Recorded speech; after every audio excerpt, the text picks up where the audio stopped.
Welcome back to the shack out back, and we're behind the shack because the shack's over there. So that's where we're at in a gazebo out behind the shack. So you guys know.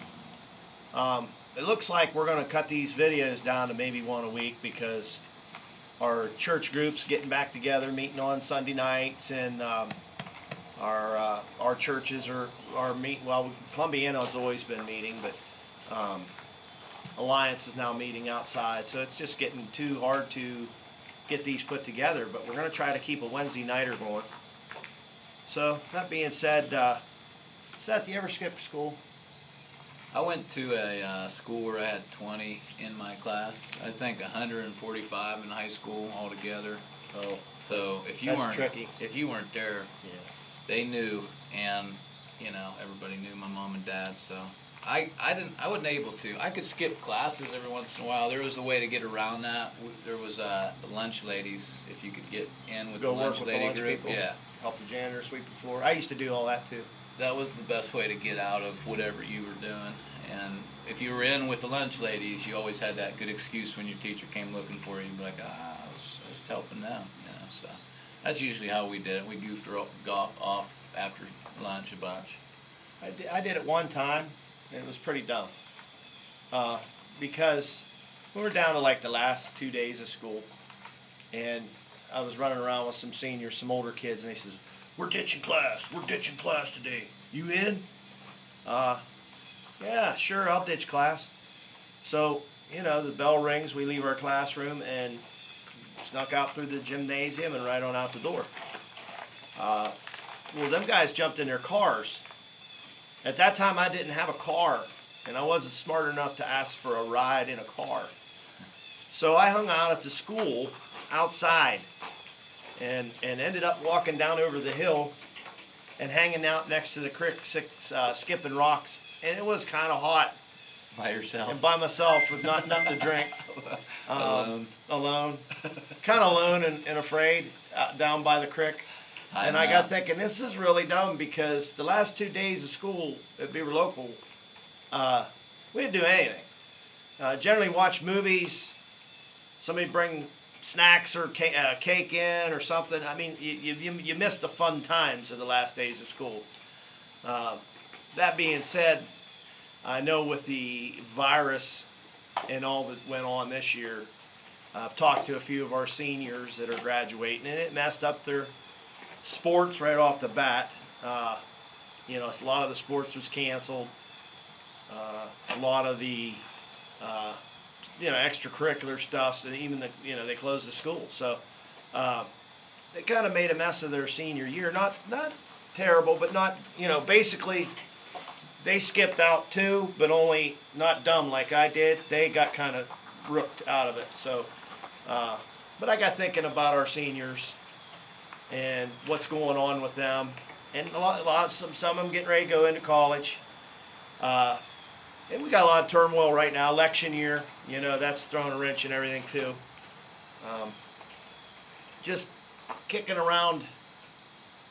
What I could say to the graduating class, because like I said, I've got some good friends that their kids are graduating this year, and I guess my thoughts on that were, start leaning on your fellow Christians, because you're getting ready to either go into school or a workplace, and times are a changing. I don't know if you guys noticed, it's gotten a little bit heated. Whether your pigment of your skin's one color or another, whether your political party is one way or another. So that got me and Seth talking about different stuff, and we were talking about division and just what a Christian kid would need to come up against, and what would be a good way to handle it. Yeah, and I think also what you're saying is kind of getting off the ground, getting started. So there's that a young person kind of wrench in the war machine kind of feeling. There's depression that comes along with that, or just kind of caught in the middle between the two stones of jumping your way onto life. But I think on the other end of that, if you're not a kid getting graduated or going to school or whatever, I think you're also there's some people out there where you're watching everything that's going on too, and you're just, I mean, the silent majority, right? I mean, we all work for a living, and we don't get too excited about too many things.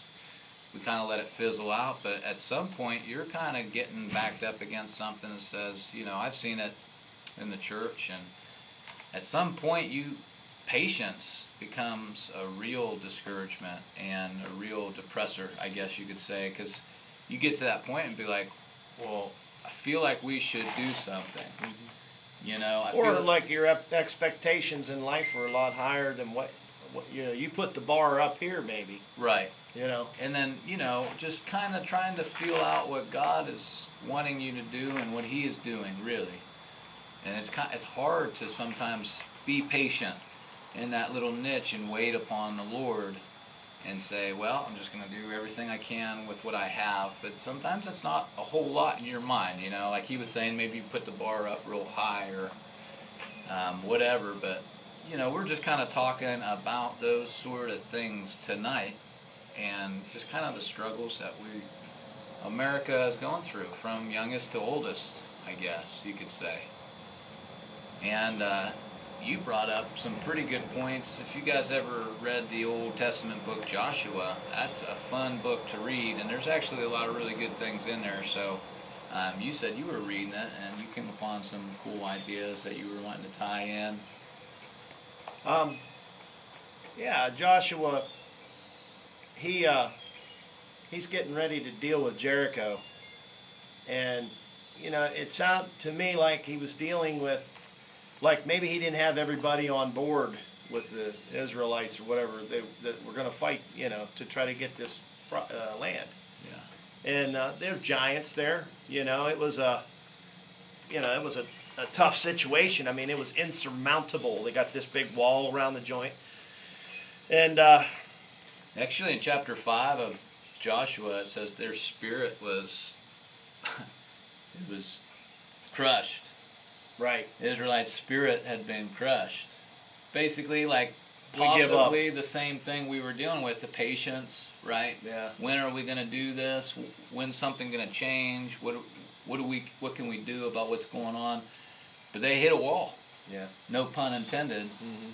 Jericho wall. But you know, and it said that their spirits had just kind of pooped out on them a little bit.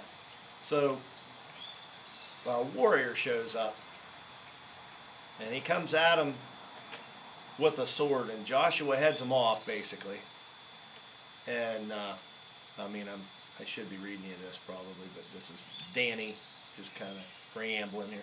But anyhow, heads him off, basically gets in his face and says, hey, what are you doing? Are you with us or are you against us?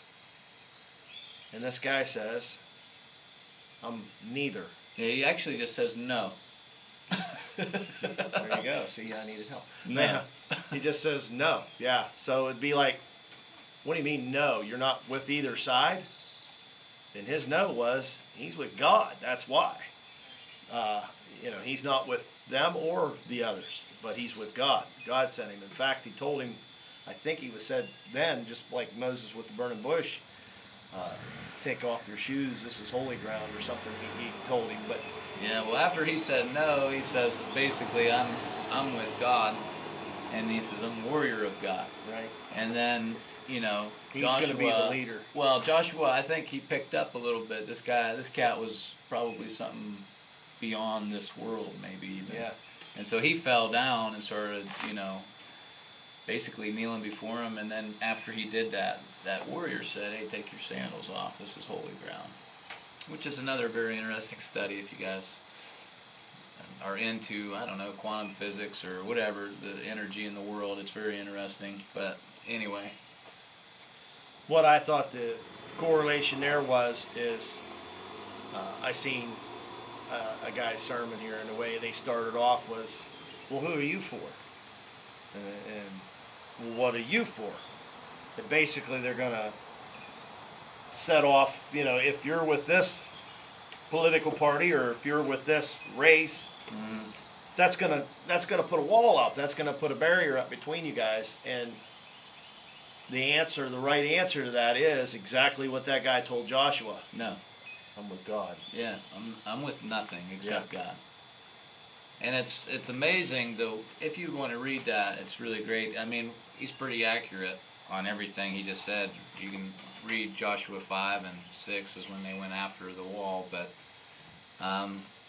we were also talking about what does that mean to be like, I guess, off of a side and into God's, fold, I guess. And then there's a scripture, how what does that look like? And there's a scripture, it's in 2 Corinthians chapter 3, verse 17. Now, a little bit of backstory on this. Paul, he's really obsessed with trying to get people from the old law of Moses, like the Jews. He's trying to get them to understand the freedom and the new glory of what Jesus has brought to the new covenant with Christ. And he's harping on it again. In 2 Corinthians chapter 3, verse 17, he's talking about the law of Moses. So when he went on the mountain and he got the 10 Commandments, when he come down off the mountain, his face was glowing to the point they put a veil over his face so that people could even be around him. And so Paul over here is making the argument saying that was a law of condemnation. So what are the 10 Commandments? Thou shalt not. Thou shalt not. Right? Yeah. A law of condemnation saying, nope, nope, nope, nope, don't do that, don't do that, don't do that.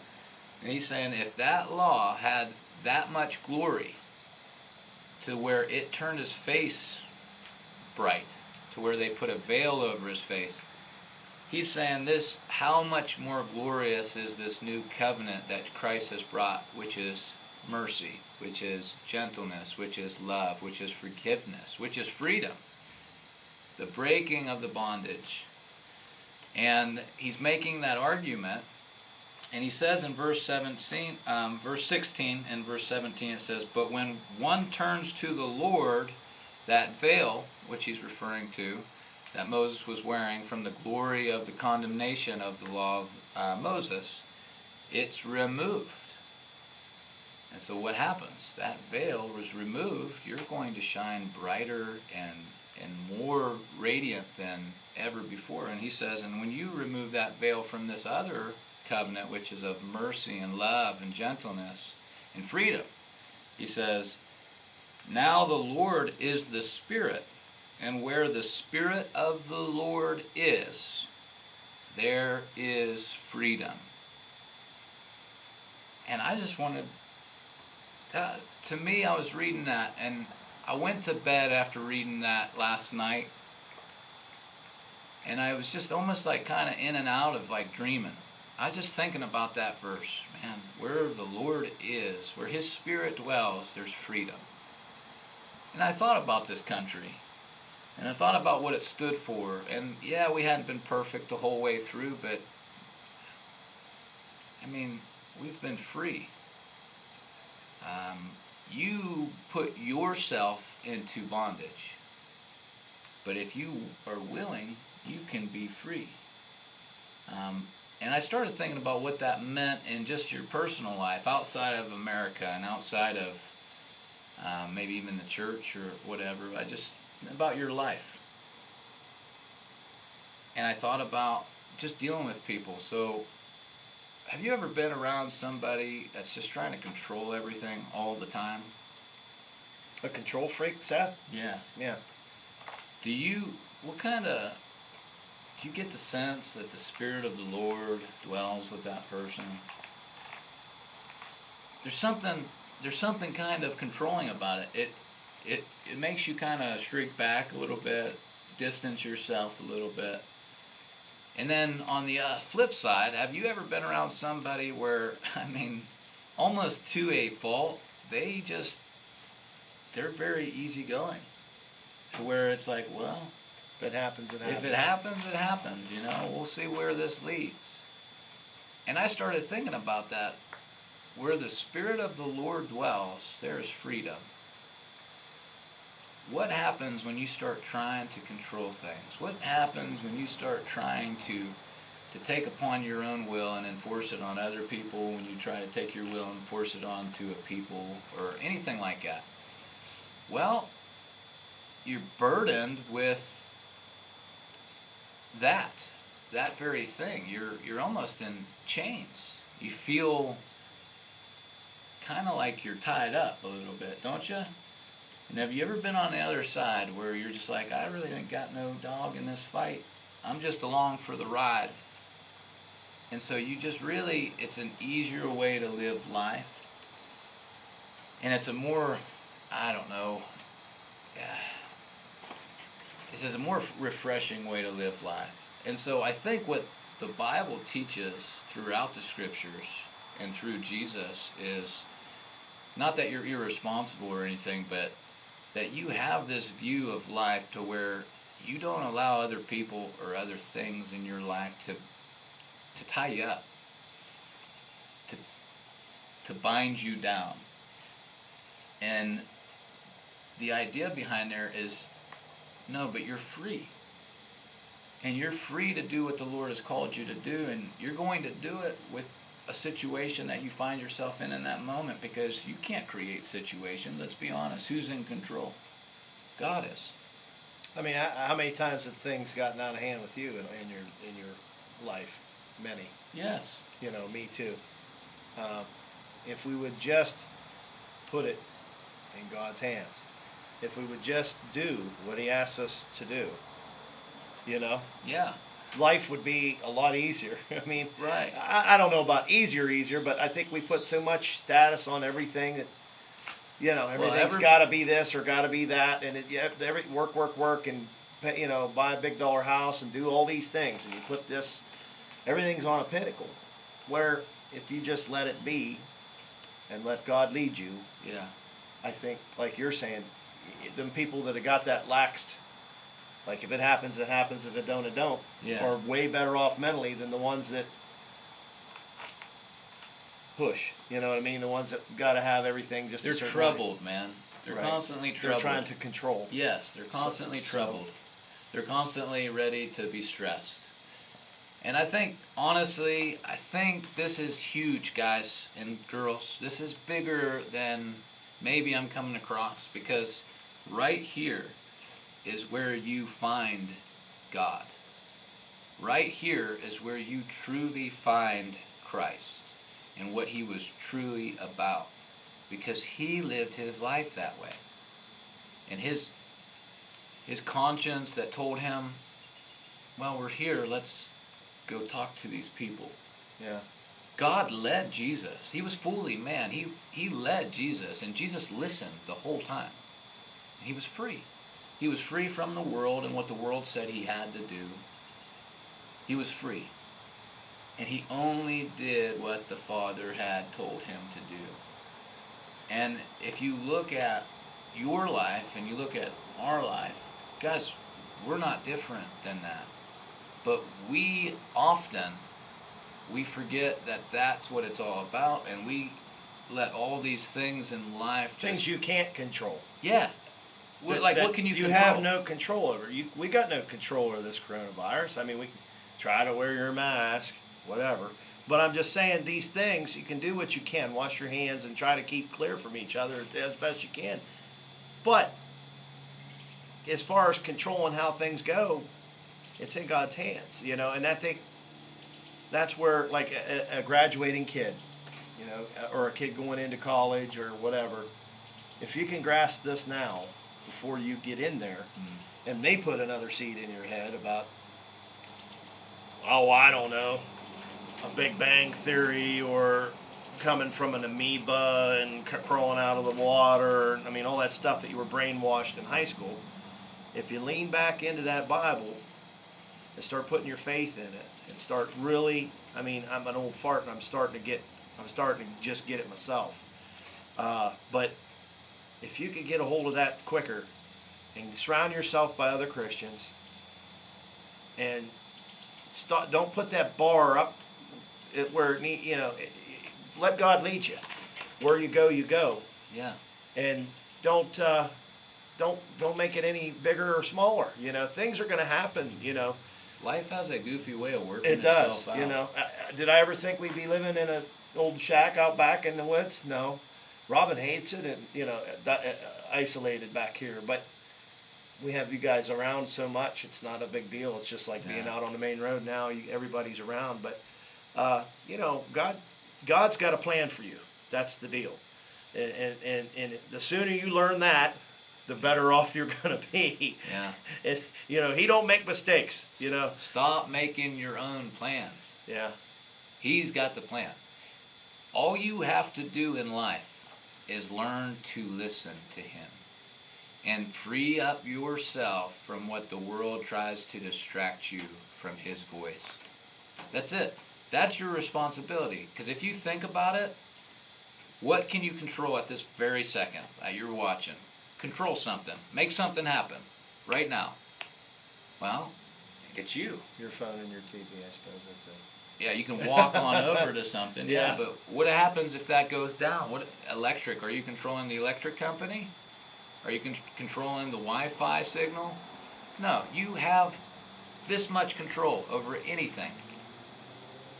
But when you quiet yourself and unshackle all these things that control you, you have all the control, because God now is with you, and He is using you, and He will lead you, and He will guide you through life. Guys, we're getting wrapped up in the wrong fight. There's a fight in this moment, in this world, in your home, in your place of business, and everywhere you go. There's not a fight just for this country, but there is a fight for you. And if they can get you shackled and chained up and distracted and controlled, God doesn't have the control over you that He wishes to have. And truly, you don't have control over yourself either, I'm trying to find that 1 Timothy 4:12. But this Noah Webster, I've heard this quoted a bunch of times, said it was education without the Bible was useless. Yeah. So, our history is under attack. They want to take statues down. They want to take this down. All our history, they want to wipe clean and start a new nation, basically. And from what I'm seeing, I'm not liking what they're wanting to start. But anyhow, I'm going to follow just like that soldier says.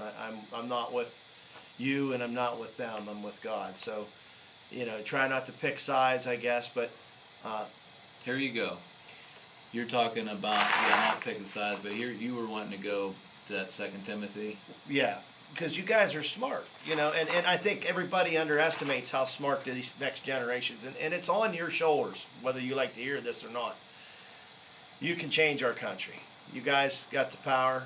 You guys got the mental capacity, but you have to lean on that Bible and start to get back to our roots, back to our history, back to the Bible. Because once the statues are gone and all these other things are gone, guess what's coming? That Bible's next. So you better, take heed of that. But you Christian youth that are getting ready to go out into this world. It says, "Let no one despise you for your youth, but set the believers an example in speech and conduct, in love and faith, in your purity. Until I come, devote yourself to the public reading of Scripture, to exhortation, to teaching. Do not neglect the gifts that you have, which was given you by prophecy when the council of the elders laid their hands on you. Practice these things, immerse yourself in them, so that all may see your progress. Keep a close watch on yourself and on the teaching. Persist in this, for by doing so, you will save both yourself and your hearers." Guys, this is a call to follow what God has blessed you with already. And stop letting the world try to drag you in another direction. Listen, what do you have control over right this moment? You have control over you. Are you listening to God? Are you even reading? Are you even letting Him talk to you? Well, because that's what life is all about. Look at the Garden of Eden. That's what was going on. They tended the garden, and they listened to this voice in their head, which was God, and He came, and He dwelt with them, and He was with them.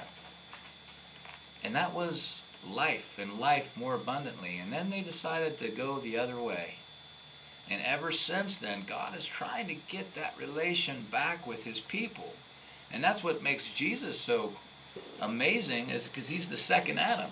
He came to bring that back, that relationship with God that we had lost. And that's what Paul is trying to drill into the heads of the Jews. It's like, no, you're free now. It's not about religion. It's about the spiritual connection you have with God's creation, with God, with Jesus, with your brothers and sisters. It's not about a building. It's about love. It's about freedom. It's about gentleness. It's about looking out for each other. It's about listening to God on your walk and seeing where that goes and where He leads you. So guys, ladies, we are in a situation right now to where you've got no control. Ain't nobody's got too much control right now except truly God. Whatever He allows to happen is what's going to happen. So when you're asked, who do you follow? Do you follow this path or this path or that path? Or do you follow true path, which is God? And let all those other things fade away and focus in. That's the best way out of one of them conversations, I think, too. I thought That's was a what great was way cool. out, yeah. You know, you got that guy just wanting to chomp into you. Well, I suppose you're one of those supporters. Well, I suppose you're one of them supporters. Who do you go with? Hit him with that. Yeah. I follow Jesus. That's who I follow. I think that would be awesome. I think that's a good segue out, Yeah. and you're going to let your light shine that way too. Yeah, I work in Youngstown. So if anybody knows Youngstown, I mean, it's predominantly, predominantly black or whatever, but I had a guy come in and he was wanting to talk, kind of wanting to spar a little bit, saw the beard, saw the Winchester hat I was wearing, and he gun-toting, flag-waving. Yeah, I got an American flag on my truck, and he was just you look redneck. Yeah, he was absolutely look redneck. If you wasn't trying for that, you hit it right on the head. It was a natural. I just followed that voice, No, but he was wanting to, argue about this or that, just kind of see where I was. And I said, hey, man,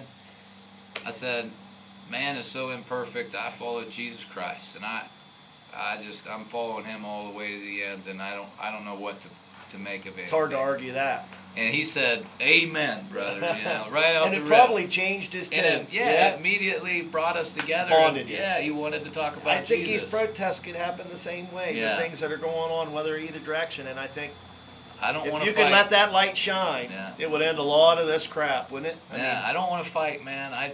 I'm trusting in the one who's actually in control right now. Let's not be deceived. I'm with Him. Sure don't want to be with the other one, that's for sure. No. And he's roaring around here like a prowling lion. Seeking whom He may devour. Yes, he is. And it's going on right under our noses right now. And you are fair game, just so you all know. Do not let the Satan... You guys get back into them sift you. schools, start hunting down fellow Christians. We're too